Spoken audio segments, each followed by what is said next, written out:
And the post-credits of Fantastic Four have already leaked. Let's talk about it here. Warning, spoiler ahead after the intro, brace yourself. Hello, Pop Culture Society, we're back. Let's talk about the Fantastic Four. There was a test screening. To see how the movie is coming along. To do the focus group over there, They do a screening there with random people from the target demographics that need to be reached. in this case, everyone, for a Marvel movie, everyone has to watch, everyone has to like it, and then they hand out that little list where the guy says, I like this, I like that, I like that, I already made a video about this. They praised Galactus, said the characters are a bit poorly introduced. There's a video just talking about these impressions. I'll leave it here in the little eye, and you can watch it later if you want. But let's talk about the post-credits here, because whoever watched also saw the post-credits, passed it on, passed it on, passed it on. And now I'm going to tell you what happens in the post-credits, at least so far, because post-credits are a tricky thing. It's something that can change. There can be a fake post-credits just to fool people. It could be a post-credits scene that still needs to be filmed because there's time. Post-credits are something that can be done just weeks before, okay? It doesn't even have to be the official director. It can be done by a second unit, no problem. Blue screen, post-credits can be anything. But I'm going to tell you what will happen now, so get ready for spoilers. If you don't want spoilers for the post-credits of Fantastic Four, you shouldn't have clicked here. But you already clicked, thank you very much. Did you watch the whole ad? Thank you. And now I'm going to tell you. Now I'm going to kick the door open and tell you what happens in the post-credits of Fantastic Four. Fantastic. Wow. Here's what happens. Sue, Vanessa Kirby is reading a Nina story to baby Franklin. We already know she's pregnant. There was that speculation that the baby would be born in space, and now, according to the leaked post-credits scene, we have confirmation. Baby Richard, the reborn baby, is really in the movie. In fact, there's already a collectible of baby Franklin Richards. You can already buy his reborn baby. So she's reading him a bedtime story. We don't know what story it is. I would really like to know because it's definitely an Easter egg. And she's telling it, and then she leaves. It looks like he falls asleep. Then she puts the little book away and leaves the room. When she comes back, she hears something and returns. When she comes back, my friend, the baby is no longer in the crib. He's in the arms of a mysterious figure.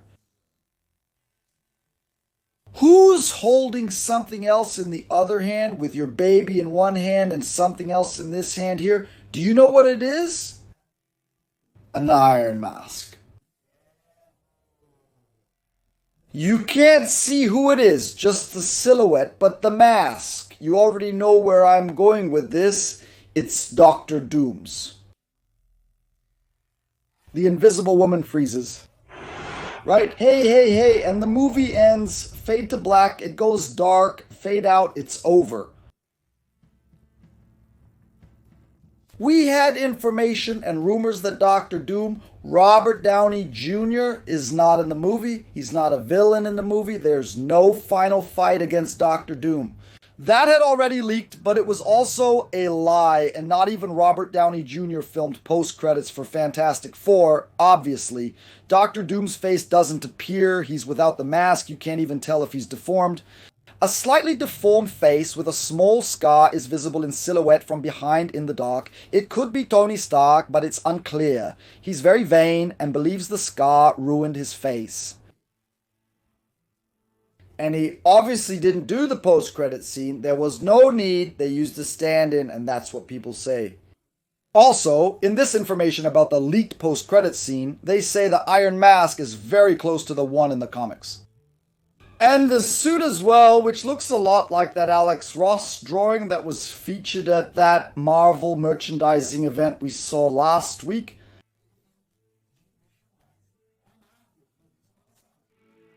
Dr. Doom showed up there to promote Doomsday, and they used Alex Ross's drawing. It wasn't a drawing from the movie, a promotional one for the film. It was an illustration that's been around for a few years, and they just used it, so it was assumed that Dr. Doom would look a lot like that, and from what they're saying, it's exactly like that. In other words, Green skirt, silver polka dots, a holster with a Luger that he doesn't even use because the guy has armor that shoots energy blasts. Why would he use a bullet for anything? Or just for style, just to have a Luger here, to look like a villain. A proper villain has to have a Luger. It's like El Cangachero Parabellum. And then it's very close to the comics, which is also a relief. They're not going to make up something new for Doctor Doom, which costume designers love to do, right? The costume designer looks at the comic and says, very cool. But if I make it just like the comic, I won't win my Oscar. I have to add a bit of personality here. You know the look? They call it the look, and that's it. Doctor Doom is gonna be like that, full of personality, but that's not the case here. Doctor Doom is close to the comics, just like Galactus is close to the comics, and at first the Fantastic Four also have costumes very similar to the originals with some bold touches. There's a difference between the characters because I was talking about this earlier. Why don't the Fantastic Four's costumes have Reed's blue collar? It's not white, which really bothers me. It really gets to me too.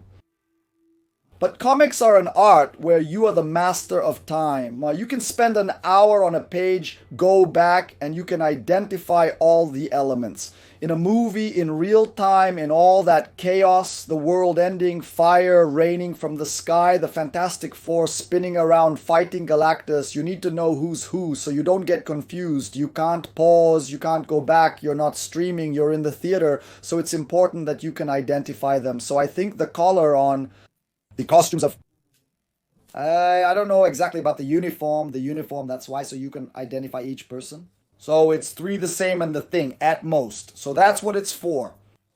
You can't tell the difference just by the hair. But getting back, post-credits then, interesting, but I have a question. And my question is this. The Thunderbolts post-credits scene shows the arrival of the Fantastic Four's spaceship. I don't think the Fantastic Four's spaceship has room for accommodations like bedrooms. They're not giving away the ship. They're in a house. Could this house be where already on Earth they are already repatriated in Universe 616? Or is it still a flashback there? From their universe? Has Doctor Doom arrived yet? Or has he always been? Or is he somewhere else? Like this post-credit connects with the arrival of the Fantastic Four in Thunderbolts? That's what I want to know.